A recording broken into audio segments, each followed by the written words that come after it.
Suzanne's Paparazzi Jewelry, 24/7 shopping available. 160920 is the code. Show her some love, like she showed us. Uh-oh.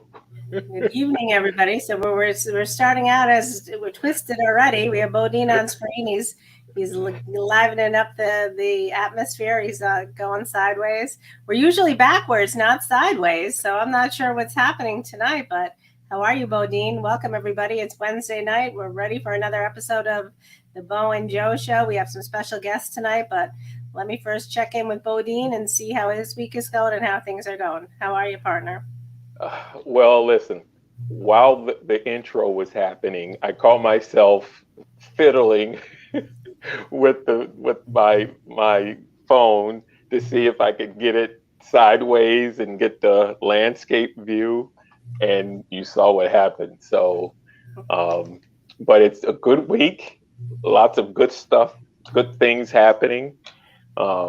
It's never good to focus on the bad. But we will definitely talk about, just for a little bit, since we have a special guest tonight. We'll definitely talk about the bad behavior, because there was lots of it, right, in sports this week. And but we've got some good stuff. We've got some good guests. So let's have at it. All right, let's have at it. So before we get to the special guest, because we are going to be celebrating some youth sports, I want to talk a little bit about my own hometown, our own high school. You know, my nephew's soccer team, my son's high school. They made it to they won their first ever sectional title this past weekend. Tonight they played in the next round of the sectionals. They won tonight 3-0, which is as far as the team has ever gone. They have some very impressive players, and their next game is Saturday. So I just want to give a shout out to them. And then if they win Saturday, they're going to the semifinals of the state championships, which is as far as we've ever gone in this neck of the woods. So congratulations to the Red Reddiers and the youth and the coaches and parents in my own hometown. So that being said, kudos. Well done. So it's very exciting. Well done, New York.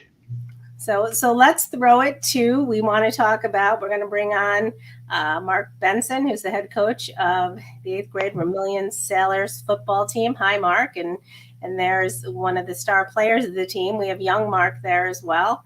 And then we also want to bring on our friend, and our audience is very familiar with G3, and we are always talking about Bryce, and George is the assistant coach of the, did I get that right?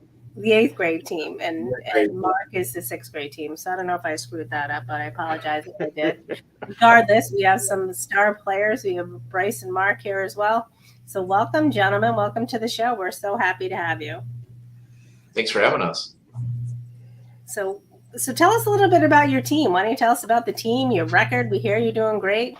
We'll throw it to you, Mark. Then, I don't know, George, you want to do a little intro, a little preface? You're a regular staple around here. Why don't you lead it off and tell us a little bit about everything, and tell us how amazing that your three guests are. I was going to say, I know I buzzed Mark earlier today, and I said, hey, Mark, I said, I know we're going to have Bryce on to chit-chat about it, but it's like, hey, we need to have the head coach, on this program tonight. So I buzzed Mark and said, hey, how would you guys like to be a part of this funness? So, Mark, I am definitely going to leave the floor open to you, sir.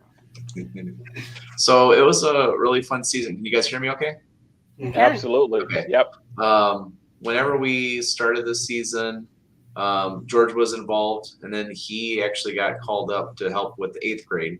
So he had a higher calling for that, and that was fine. We had a lot of other coaches here at the 6th grade level that we used in different aspects. But what I thought was really cool is that last season, I was the head coach for the rookie tackle team. It's a 7-on-7 team with Mark and about 10 other players. And then the other team, they were in 5th grade at the time, so they were with some other kids playing 11-on-11. So we merged those two groups together, and we ended up with about 24 kids that were all 6th graders.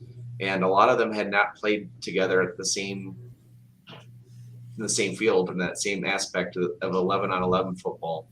And in the first couple weeks, it was a little shaky. I'm not going to lie, coaching wise and team wise, we were kind of trying to get everything together. But then things started to gel. We really were heavily involved in trying to help develop the team and make sure that all the kids got good playing time, got good instruction. We had five coaches. Every coach had their specialty that they were working on, and we certainly feel like we are handing them off to the seventh grader middle school football in a much better place than they were when we got them, because they understand the idea of sportsmanship and teamwork. And we had some really good individual coaches that were helping with fundamentals and stepping, and there's kids that didn't play football before. And but long story longer, we ended up winning the championship this past weekend, finished the season 8-1, I believe. And we've had a really hard fought battle at that last game. It was a Keystone. It's a team that had given us trouble earlier in the season. We only beat them by a few points earlier in the season. They were a very well coached team. Got a little aggressive, a little physical, but our kids, they responded very well, and they kept their cool, and we played our game. We were professional the whole way through, and we got the win. So I was really proud of the kids, how far they've come, and it was a really fun season for all of us coaches and the parents and everybody that were involved, for sure. Congratulations, but that's very exciting. Thank you. Well, I want to talk to the kids who wake up in the morning and participate and give their blood, sweat, and tears, right? They're the ones that actually do the work, right? So let's start with LB.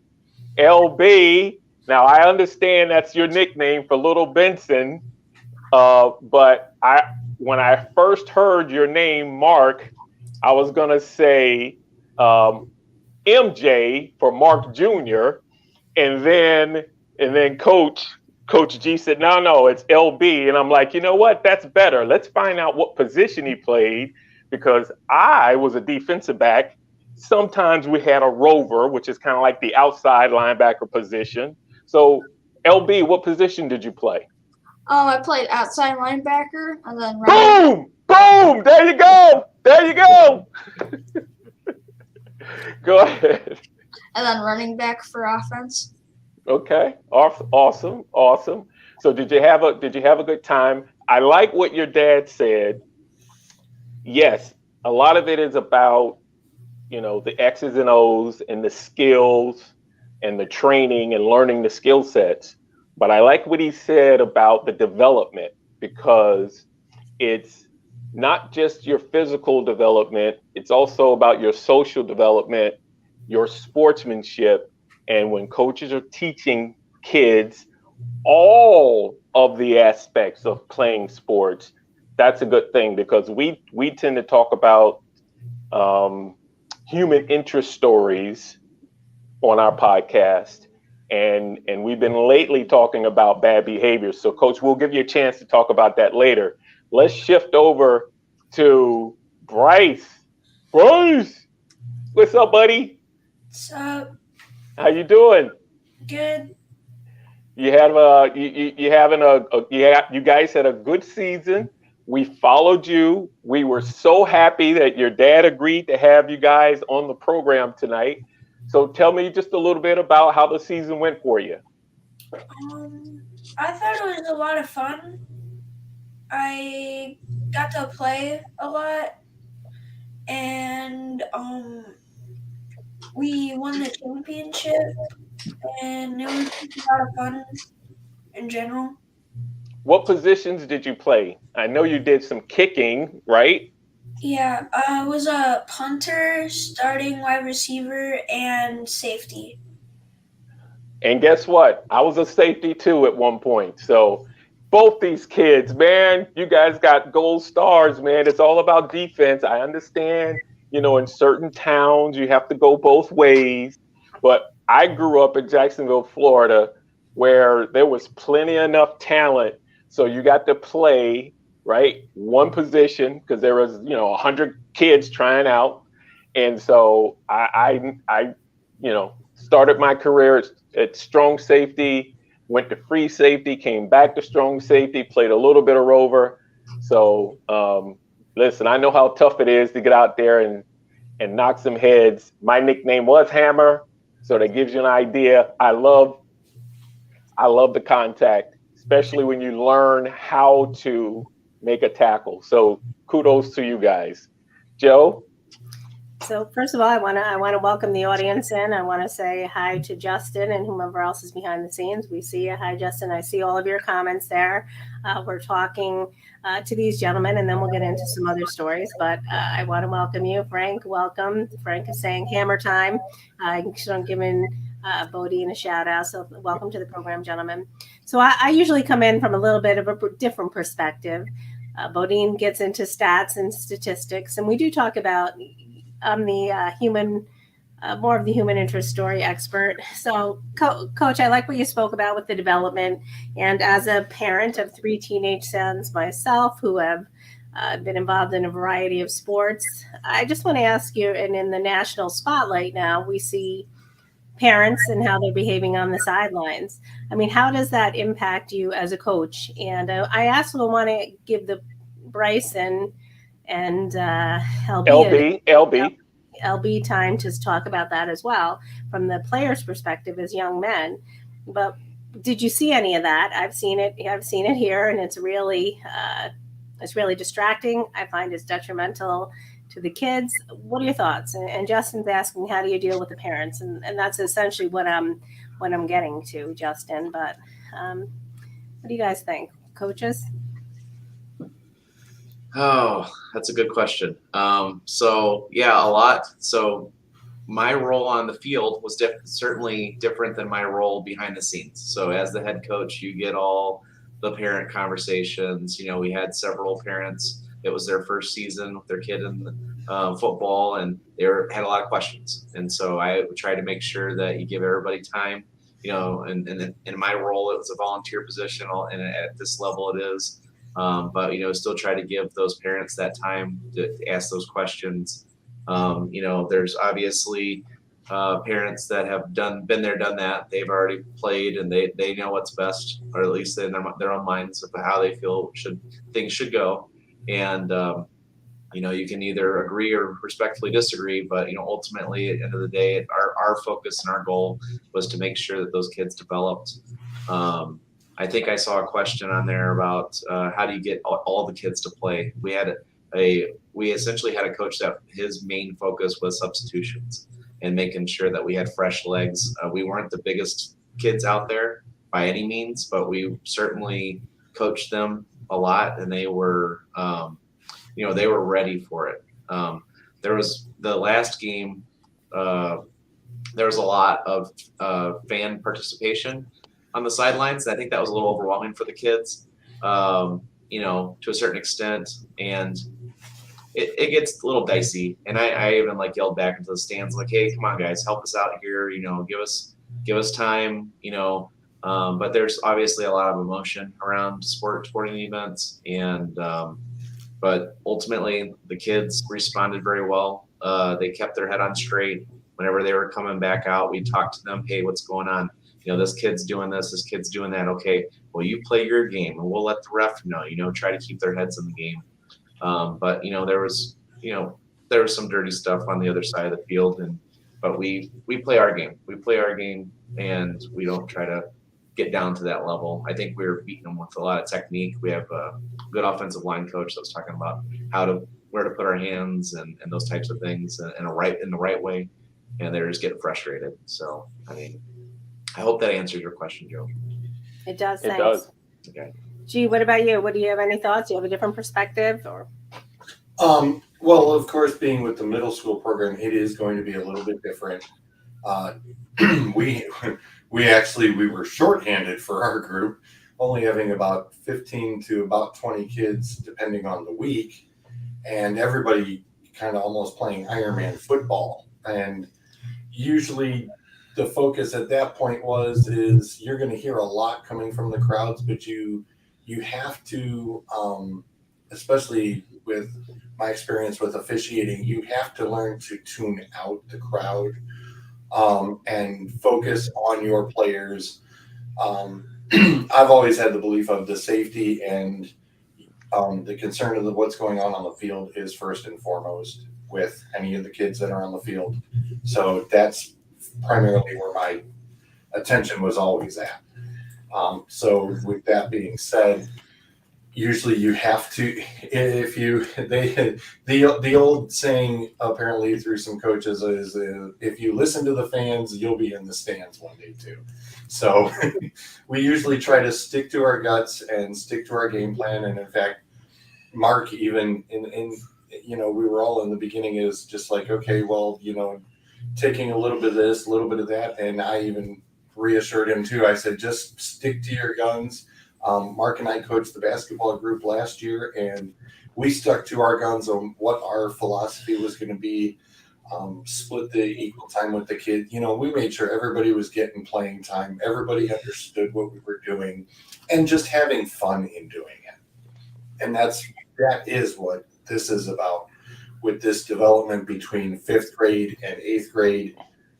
It's huge because if they lose interest or something deters them and gives them a sour taste about it, and they're really good with it, they'll never go back to it. And especially going into their high school years, it's a very small percentage of kids' dreams to turn around and play in college or try to get to the pro level in any sport. And this is just the time frame where, like Mark said, you want to develop them and just let them have fun at this level. Oh, great. So there's a question here that I'm actually going to pose. It's in the sidelines, and I'm going to pose it to the kids. So the question is, do kids get mad at playtime, and is there not when you don't have enough playing time and other people are played on the team? You guys are young, and sports are passionate, and it's hard not to. Everybody wants to play every minute, I'm sure. So it's tough to navigate that. What do you guys think? Is it tough, or do you want to play every minute, or are you always wanting to share the spotlight and time with your coach, with your teammates? LB? I think I like to. Sometimes I get a little tired playing like all the time, but it is nice to play a lot of the time just to be out there and help the team. All right, that's a good, honest answer. What about you, Bryce? Truly, I loved playing a lot, and I played a lot this year, but it's also good to let the teammates that don't play as much play too. It is. I think too that everybody wants to win, right? I mean, nobody likes to lose, and you always want to play. In your heart, you want to play your best players, but in your heart, you also want to, give everybody a chance. So I think that that's tough to navigate as a coach and as a player and as a kid, right? I mean, we all, it's a tough decision. So I thank you for your honesty. What do you think, Bo? Well done. Well done. Good time. Awesome. Great interview, guys. So you guys ought to be proud. I do want to ask one other question. I mean, how much news media do you kids watch? Do you ever see any, or even in real life, do you see other coaches who are inappropriate with their players yelling and getting mad and or even parents? I've seen parents yelling at volunteer umpires, because really at this level, and George and Mark, correct me if I'm wrong, but here in our hometown, everybody's a volunteer. Nobody's getting paid to coach a little league or basketball, or maybe in high school you have, but even in high school here, it's really volunteers. And that's tough to navigate. You have people volunteering their time, and they have to put up with some disgruntled, I'll put it as diplomatically as I can say, disgruntled parents who think it's unfair if their children are playing, or if there's a bad call, or somebody else is getting favoritism. I mean, what do you guys think? Kids, do you see that at any level, or do you see parents misbehaving, and how do you feel about that? It depends on the team sometimes, or like where they are.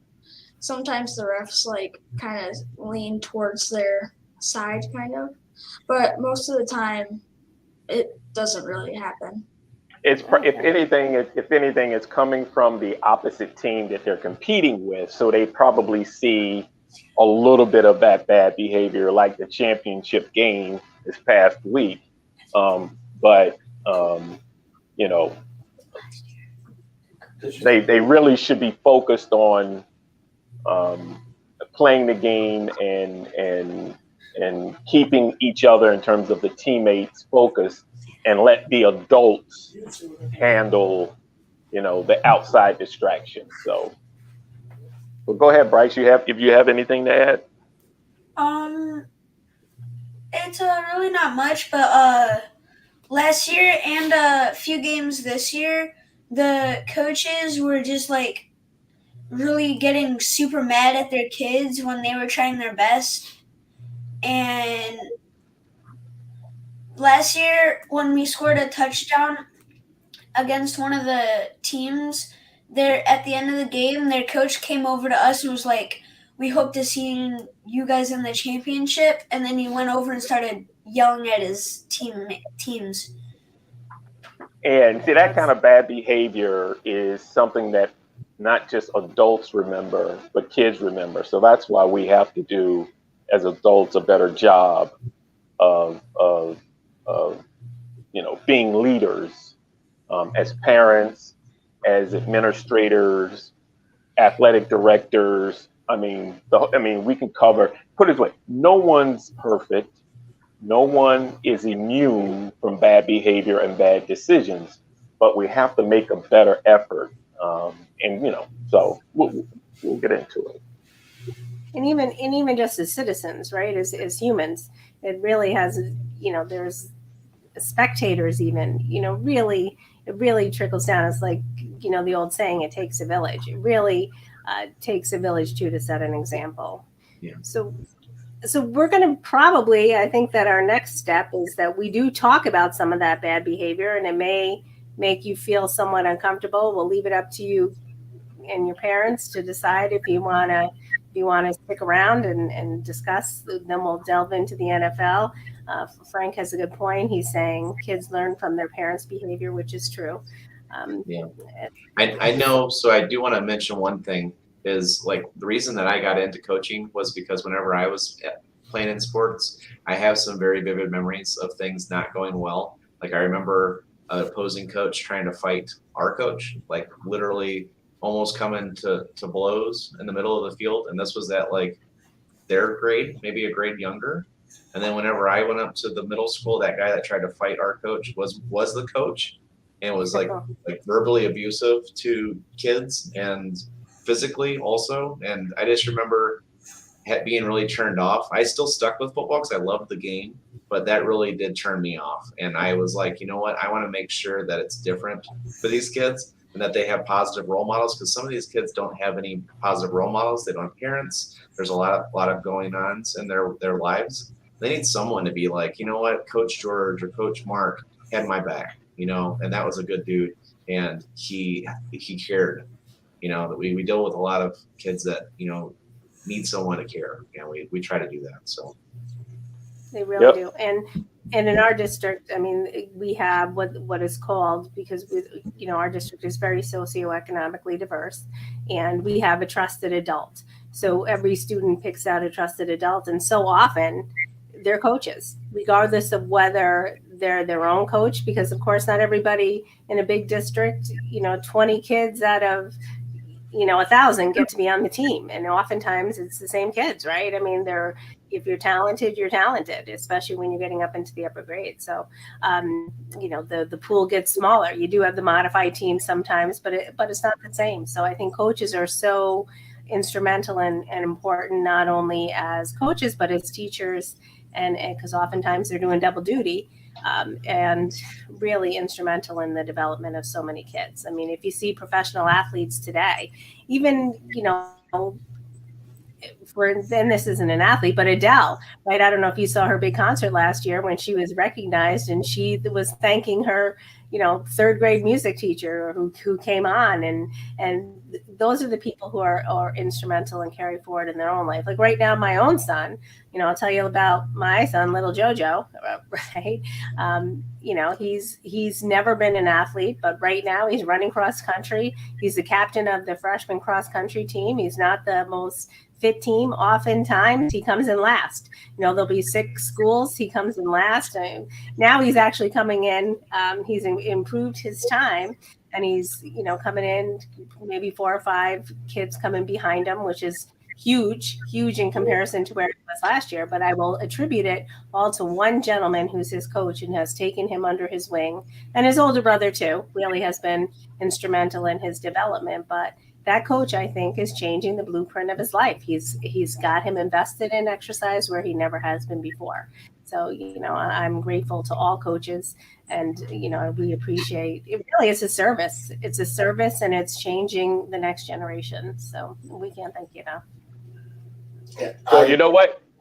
Go ahead. Who was that, George? Yeah.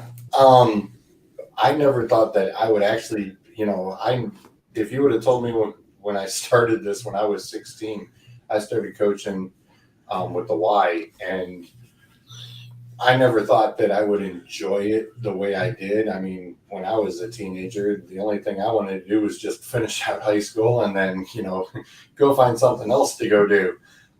Never did I think that I would always, no matter what the career path was, I always was working with the Y and either officiating or even coaching. And none of these kids were my kids. Bryce turned 5, and I actually called the CEO of the Cleveland Association, and I told him, because he was the director who actually hired me when I moved back to Ohio. And I told him, I said, I'm officially retiring from the Y. And he said, can I ask why? And I says, I got a little guy here who now needs my attention more than ever, as he's going to try to pursue going into all the sports programs. And it's my turn to be on the other side of the whistle for a change. So he said that was one of the best reasons ever to turn around and retire. So it's been an awesome journey through my life, and I wouldn't change any day for it. And even going forward, I hope that it just gets better. Well, listen, we're going to pivot. Instead of doing our traditional talking about the bad things that happen, we'll nix that till next week, because there'll be plenty of stuff that happens next week. Let's talk about the championship game. Bryce, LB, is there one play from the championship game that you remember that you will never forget? Bryce, you first. Probably when we that's a hard question. Well, think about it. Think about it. LB, you go. Did you have a play that from the championship game?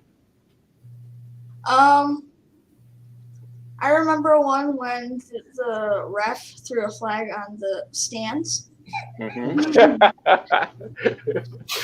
Because the people in the stand. First of all, I heard about that. The ref threw a flag on the fans who was supporting their team because they were winning. Now, we don't know what was up with that ref. Somebody needs to do an investigation, but that is ridiculous. But let's move off the ref and his bad decision. Maybe we'll put it this way. What was the best part of winning the championship? Anything comes to mind in terms of just winning the championship during the season or during the game? I think the best part is that we beat them by a lot more, and so then that shows that we got better. What, did you compete against them last year or during the year? This year, during this So, year. did you win the first time, or did they beat you the first time? We won the first time, but it was only by like 3 points. So. Oh, you crushed them this time. There you go. Okay, how about you, Bryce? Anything during the season or during the championship that you remember that you had a great time that you won't forget? Probably the last play of the game when the other team's coach called a timeout at the 3 seconds. Hold up. I remember having that conversation with G. See, Coach Mark, what in the world did you do when that dude called a timeout with 3 seconds left? Did you look at everybody and go, what's up with this guy? Yeah, I was like, what is going on? Like, it was 28-6. We were within like 10 or 15 yards of scoring a touchdown, and there wasn't much time left. And we told the ref that we'll just kneel it because the game was already getting out of hand. Like I said, the ref had called a penalty on the stands, and I said, against us? He goes, yeah, you're fans. You deal with it. And I was like, really? I was like, in hindsight, I was like, we should have had like a little group of our fans go onto their side and start trouble, and then they'd get a penalty. There you go. But I get it. I mean, he was frustrated and whatever. But yeah, we wanted just to kneel it. You know, we'd already got a couple kids hurt because there were some safety things that weren't being addressed. And I honestly just didn't want any more of the kids to get hurt, both sides. And they called a timeout. And I was like, all right, well, we're running a play. And so we ran a play and got another 10 yards or something. And then they decided, okay, well, we'll be done. All right, I think the ref may have called it, actually. Because the ref was like, this is stupid. Yeah. Game's over. Yeah. You're not going to score 22 points in 15 seconds or whatever. Yeah.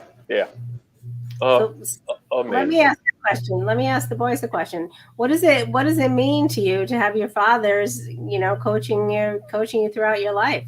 I mean, not everybody has that opportunity. What do you think, LB? What does it mean to you to have your dad be your coach? It means that he really loves me and just wants to be there with me through all the times that he can and just support me at the best he can, and to give me something that he never had.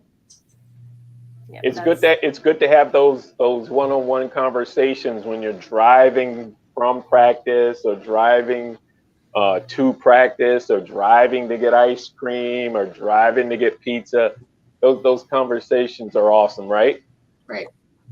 What about you, Bryce?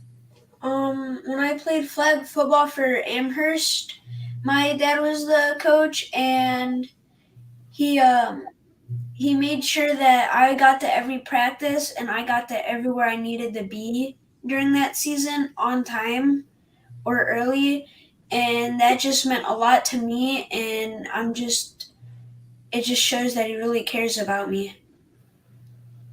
Oh, tell him what your motto is. It's actually yours. We stole it from Tom Coughlin, technically. Go ahead and tell him. What is it? If you're on time, you're late. If you're early, you're on time. There you go. That's right. That's an old one. And you know what that comes from? That comes from the military, because Tom Coughlin, I believe, was in the military or coached at either Army or Navy. So, yeah, those military guys. Coughlin, Belichick, Parcells. Yeah. Those guys tend to make very good coaches. Bryce happens to drive Mom a little crazy, though, this season, since I wasn't there to take him to, but I could take him home from practice. He'd want to be there almost 45 minutes before anybody was even on the field. Well, I was just going to do that. I was just going to give the moms a shout out because, the moms may not be coaching, but they're certainly actively participating and helping in that process too. I'm imagining as a mom and, being the driver myself oftentimes, I'm sure your moms are big helps in your lives as well. Well, listen, you guys can stick around if you want, or if you got to go to bed because you got school tomorrow, you're more than welcome to log out. We appreciate you. Thank you. Congratulations for winning the championship. That's awesome. I'm telling you, when I promoted you guys being on the show, people were very, very interested, and those who couldn't make it sent me a text and said, tell them congratulations, because people do follow what Joe and Bo says and the things that we do and our program. So again, congratulations, well deserved, enjoy it, and on to the next sport. Hey, Yep. we really want to thank you guys. It's been an honor to be invited here. Thanks, George, for reaching out and inviting us. And I really appreciate all you guys do. So thank you very much. Hey, I look forward to coming to Ohio to see you guys play in the next year or two. So keep working on your skill, keep getting your schoolwork, Yeah. and I'll see you in a while. Maybe we'll shoot on location. It'd be great. The Vermilion Sailors, right? We're known to delve off and go on an adventure here or there. So, and guys, you can stick around if you want. We're going to talk about the NFL. That's really what we're probably going to delve into now. It's 9:36, or you can watch or Yeah. watch. Make sure you watch yourselves tomorrow because it'll be on our Facebook page and you get to watch the rerun. We will. Yep. Thank you so much. We're gonna go, but thank you for having us. All right. Thanks for coming, Coach. We appreciate it. Thanks, Appreciate LB. Appreciate it, LB. Thank you. Thank you. Here, guys. That is All awesome. right. Awesome. Good kids. Good coach. All right. As much as I don't want to talk about getting our gluteus maximus kicked again by crispy bacon, I guess we have to. Yeah. Last week, I think I'm out of the running. You can never be out of the running. I just had a perfect week last week, but then I only got 6 right this week. You never know. actually, Joe beat me by 1 game this week. All right. I'm moving up. I'm moving up in the world. So I will say I'm doing horrible in my fantasy football because I didn't realize, I don't know how I missed it, but most of my team was on a bye last week. So I got 17 points. So I'm totally out of running with that. I usually check it out. I don't know what happened. And, you know, now that my son's in college and I feel like I'm in college again myself, I'm doing a lot of work at night and I totally forgot it was Thursday. And yeah. So Hold up. I must be losing my mind. Before we even talk about a pigskin, are you kidding me? Are you kidding me? Are you kidding me? Are you kidding me? Are you kidding me? Did you go to the game? My rally towel? I Are know. you kidding me? But what do you have on your neck? Is that a ticket? These are lanyards, right? Yeah. And this is from hold on, let me take my earbuds out. As I say, he's got his earbuds out. It's only 5 to 5 right now. Top of 5. Nothing right now. It's this is the new, I don't know if you can see it. This is the new one for this year. Okay. It says 2022 National League champs. And these I pulled out of my collection because you know I collect sports stuff. This is from 2009 when they won the season they won, the last time they won the championship. And it says land of the free, home of the game. And then this was the one I got during this season. And this one says, oh, this was when I was in the Dugout Diamond member. That was probably when I was working for Comcast. But no, I did not go to the World Series. This is one of the tickets from one of those games back then. No. All right. I was excited. I thought, oh my gosh, you said last week you weren't going. And now No. No, I at this moment I can't afford that kind of ticket. Are you kidding me? That's crazy. Them people are paying lots of money. Can you imagine the people who bought tickets for the Monday night game that got rained out? They still paid for parking. They still paid for the adult beverages before the game was canceled. And then they had to come back Tuesday night. So, At least they got to come back, right? At least they got to come back. Yeah, can you imagine? Yeah. But there are probably some people who can't make it, right? That's you have true. the ticket. Yeah, and Yeah. Yeah, but at least the ones who came back got a chance to see an incredible game because we blew the doors off that sucker, and so we got a fighting chance. The fighting field's got a fighting chance. So it's not looking pretty at the moment. Top of 5, 0-0, bases loaded with Astros. All right, it's all right. We're the fighting Phils. This is what the rally towel's about. Once we get off the air and I put on my other Phillies hat, we're gonna come back. So now we can talk football. All right, let's talk about the games. Yeah, well, talk about what happened in the. How did we do? So Chris won how many? What's the tally? I won 9, you won 10, and Chris won 11. We were close. We're not that bad. Yep. What's our Chris is- final? What about George? Did we keep track of all of his? Oh no, George knows what he does. Yeah, I mean he wins more games than anything. So I had a rough week. you had a rough week. I Yeah. had a rough week, especially after I made my picks on Monday night, and then Tuesday they say Jamar Chase is out for the week, 4 to 6 weeks. It's like, oops. Well, I guess Cincinnati's not winning by 30 anymore. Well, let's quickly talk about just the. Well, we want to acknowledge Frank's comment. He's saying Hey, the Frank. MLB is becoming like the hockey, the NHL. Everybody gets in. Yeah. Let's talk about at least 2 games that happened last week that were surprises. Okay. I had no idea, right, that the Browns were going to beat the Bengals. That was a surprise, right? Yep. And what was the other game that was a surprise? I know. What about the Falcons Panthers? I was surprised. What'd you say? I'm sorry, Joe. What'd you say? What about the Falcons and the Panthers? I thought the Panthers were going to win that one.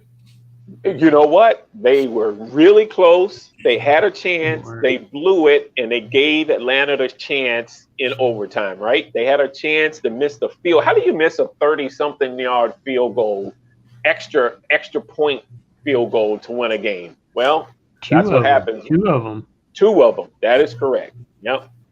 So then you gave. Washington beat the Colts. I think the New York teams didn't do well except for Josh Allen. You know, That was the surprise, Joe. I couldn't believe Seattle actually beat the Giants. That was very surprising to me. Yeah. me too. Not to this guy right here. This look at that's his squad. That's his team. Oh Which yeah, one? The Giants? Seattle. No, Seattle. Yeah, Seattle. That's Tim's team too. Tim's team that's are on true. our team. Yeah, the one you're missing is the one that happened on Thursday night when the Ravens beat the Buccaneers. Yeah. Well, And you're No. Well, yeah. Well, I don't know. I'm not shocked. You know, Tom's obviously struggling. Oh, good night, Frank. Thanks for tuning in. see you, Frank. Yeah, he's giving us the update on the score. It's 1-0. Yeah. All right. Thanks, Frank. Thanks for tuning in. We'll see you next week. Yeah, Frank. Crispy Bacon got that game right. He picked the Ravens, and Joe, you and I picked the Bucks. And I probably picked the Bucks because you picked the Bucks, but that's okay. I mean, I picked the Bucks out of loyalty, but obviously. No, I did too because they're from Florida. So yeah, I did too. But yeah, but here's another game that shocked me. Well, the Bears Cowboys, right? The Cowboys Bears. That was a blowout, right? 49-29. I didn't think it would be that big of a score. Yeah, that was huge. Yeah. It was a huge score. Fantasy-wise, that was a very big game for a lot of fantasy people. I don't know. I'm interested in hearing from Crispy Bacon. What is the radio crowd saying about your running back who's doing well and Elliott who was hurt? Wasn't he hurt? Is that why he didn't play? Yeah. Yeah. He injured his knee like the previous week. Right. And fans want Pollard more than Zeke. A lot of them do. Yeah. But I think they're going to stick with the 2 of them. Well, you have to, because just in case one gets hurt, it's better to have 2 than to have 1, right? But, and if you got two, go ahead. I was going to say Pollard's a free agent next year. Oh, you got to pay him. You got to pay him Yeah. to keep him. Oh, you got to pay him. There's no But I'm sure they won't. There's no money left in Dallas. Jerry's broke. Yeah. Jerry's broke. Wow. Yeah, another blowout, right? I mean, besides there was some other ones. What about the Saints Raiders? 24-0. I was surprised at that as well. That was also a surprise. Yeah. So there were some surprise games. I mean, I think last year most of the games were so tight in scores. This year there have been some really big disparities in score. So it's interesting how the landscape of the NFL changes so dramatically. From last year to this year. That's why coaches get fired in the middle of the season. Yeah. Well, the one that I'm super nervous about is Josh McDaniels. This is his second stint as a head coach, and right now you have got talent galore, and you've only got one win to show for it. He's got 2 wins. 2 wins. 2 wins. He's 2-5. And they're playing Jacksonville. And they're playing Jacksonville in Jacksonville, and if Jacksonville beats him, he'll be 2-6, and he's in trouble. Yeah. Oh, right? Yeah. Yep. If he Sorry, loses, it was the Lions who were. yeah. So- If he loses to Jacksonville, he's going to be 2-6. They're in trouble. And Jacksonville's been in a lot of close games, though. That record, that 2-6, Right. I wouldn't. Don't be begrudging that 2-6. There's Oh no, Jacksonville should be at least 4-4. They should be at least. Yeah. Oh yeah. No doubt about it. No question. Definitely doesn't really reflect that squad. I mean, Yep. even Detroit only lost by 4. Mhm. Detroit's been playing so well this year compared to last year. I mean, they're the same too. I mean, there are some games that their record it belies their talent, I believe. Well, let's get into this week's games. Let's start with tomorrow night. Eagles in Texas. That's easy. Yeah, I was gonna say here's a phone. You can just phone this game in against. All right, who you got? Joe, who you got? I'm going with the Eagles. Chris? Eagles. G? Eagles? Oh yeah, there's no question about it. Okay, Who's gonna score so the first touchdown, if any? yeah.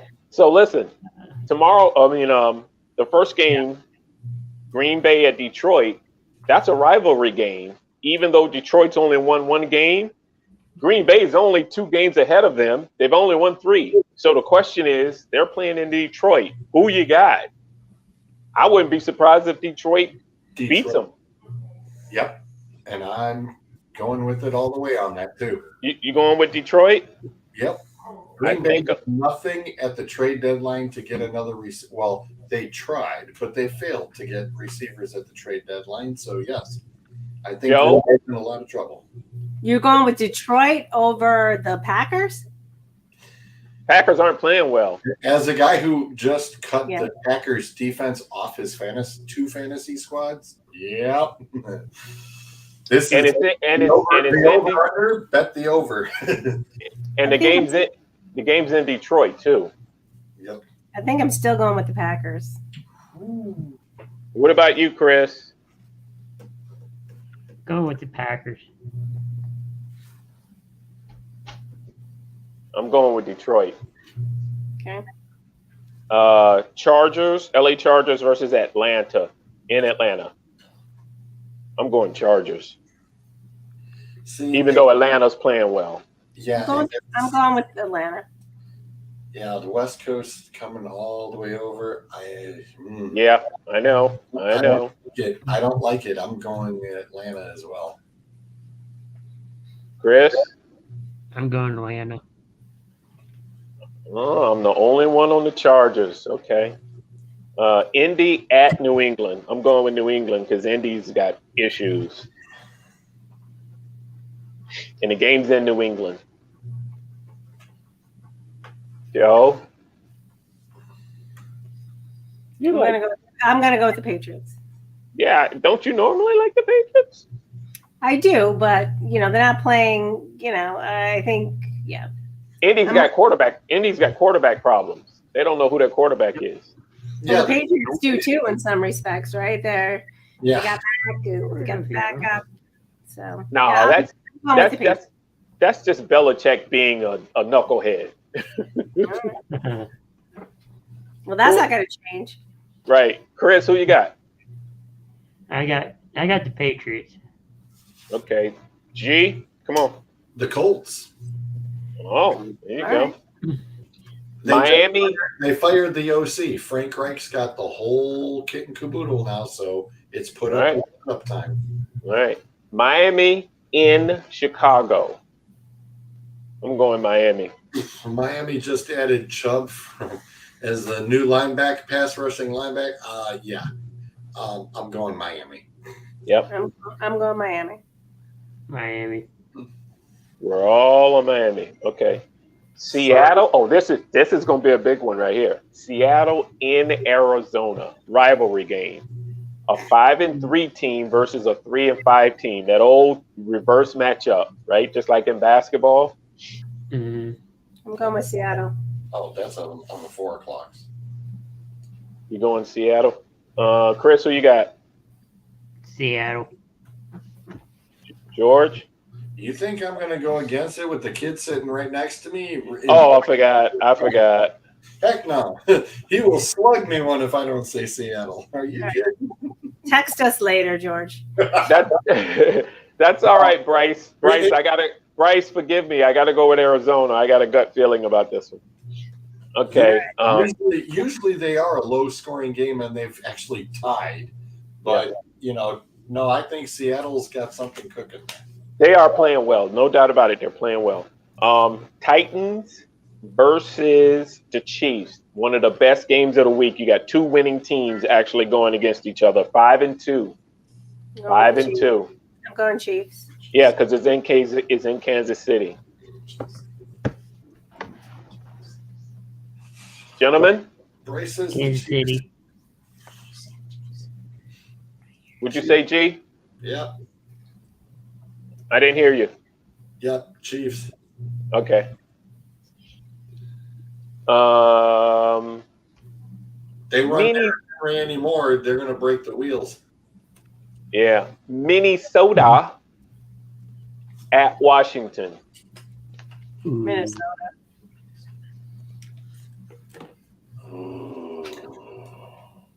Yeah, I'm going with back and Minnesota. forth on that one. Wait, I'm sorry, Chris. What'd you say? I'll go Minnesota. Okay, me too. Going back and forth. No, Chase Young comes back this week, and Heineke has got full keys to the kingdom. I'm gonna go Commanders. Well, when we're ready to talk about the issues with George Schneider, we'll have you back on the program because you know a lot more than I do. But tonight's not the night for that. Right. Oh, absolutely. But just to give Joe a hint, Dan Snyder. Dan Snyder's in trouble.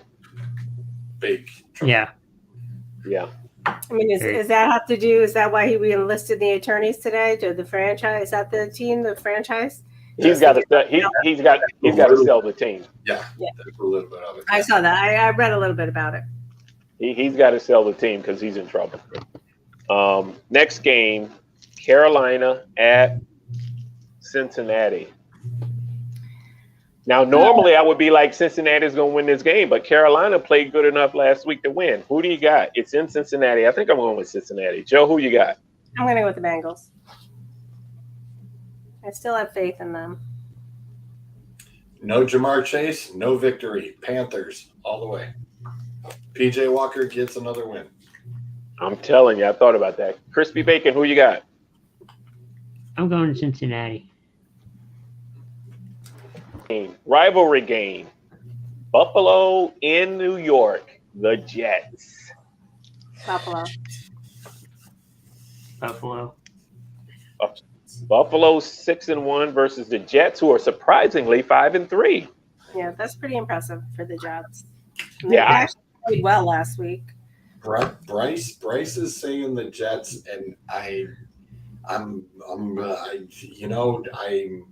as much as I know about Buffalo, Robert Sala's really got that team playing well defensively. I think he might pull this off. All right. Bryce says the Jets. I'm gonna go with them. Okay, Bryce. Nice with pick. them. Nice pick, Bryce. We appreciate it. Okay, Vegas versus Jacksonville. We talked about that, but who you actually got? I'm going with my hometown Jacksonville Jaguars. Almost won in London. Usually they win in London too. That's what really surprised me. I know. Who you got, Joe? Wilson stepped back up. I'm gonna go with the Raiders. I'll go with Raiders. McDaniels takes another hit. The Jags are going to win this one. It's going to be a shootout, but the Jags win probably by about 8. Okay. Rams versus Tampa in Tampa. Two 3-win teams who the two last Super Bowl champs have only won 3 games, and they're playing each other in Tampa. Who you got? I'm going with the Bucks. Who's Tampa Bay facing again? The Rams. I'm going Rams. I'm going Rams. Tampa don't let me down too many times. Who you got, G? This one is the one that I picked as the inmate game of the week because nobody wants to watch it. I'm going to go out on the ultimate limb, and I'm going to say tie. I'm going to go tie. All right. I wouldn't be surprised. All right. Monday night, which should be a scoring fest for Jackson, because it's on turf in New Orleans. The Ravens in New Orleans. Another 5-3 team versus a 3-5 team. The Saints defense is a real deal. Everybody's pretty much about back. I'm going to go with the Saints. As long as Andy Dalton doesn't throw any more pick sixes. I'm going with the Ravens. Ravens. Me too. Yeah, I'm going Ravens too. All right. There it is. There it is. Our picks for this coming week. All right, we got him down, Bryce. You still there? Read them and weep. All right. He's over here. Okay. We'll see how you do. Bryce could be our big winner next week. Oh, Well, listen, thanks for Bryce. Thanks for being a good sport. We appreciate it. I'm gonna jump off this phone because I'm holding my rally towel upside down as I always do. all right. Gotta catch the rest of the game. Oh, What's the score now, George? How's it looking? George, be quiet. 5-0. All right. That's all right. We've been 5-0 before and we came back. It's not the end of the world. That's true, but I think I jinxed it by opening up the window on the computer, so I closed it. Bodine didn't get in front of the television with his comeback flag yet, so there's still hope. Listen, I always said this series was going to go 7 games anyway, and I don't doubt it. When you have to win a championship, it should never be easy, right? Maybe a game or 2 should be easy, but not the entire series. This thing is going 7. We're going back to Houston.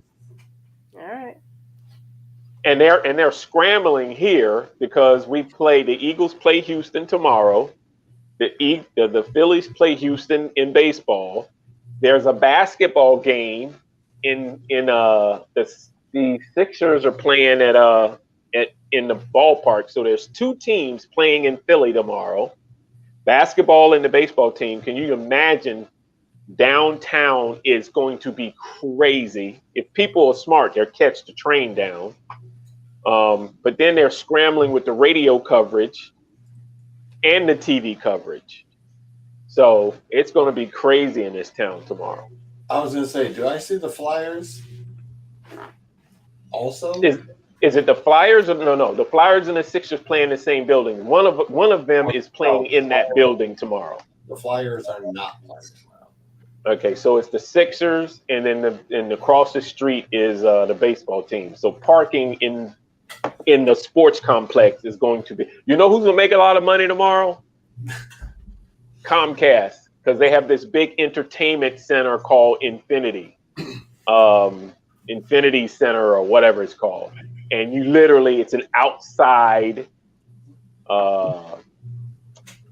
sports bar. Literally, it's like being outside at a tailgate. It's just how big it is, right? Xfinity Live is what it's called. They're making money hand over fist. So. All right. So thanks, everybody. Right. We're wrapping it up. We're see you next week. Good luck to the Phillies. Thank you, Bryce, for coming on. Thank Coach Mark. Thanks, George. Of course, no show is complete without my main man behind the scenes, Chris P. Bacon. So thank you, Chris. Thank you, Justin. Thank you, Frank. Thank you to everybody else who's behind the scenes. We see you, even though you're not chiming in, but we certainly appreciate your participation and being here. So thanks, guys. Bryce, we'll see you next week. We'll reveal your big winners if it's not past your bedtime. See you, Bryce. All right. Good night, everybody. Play us out, Chris.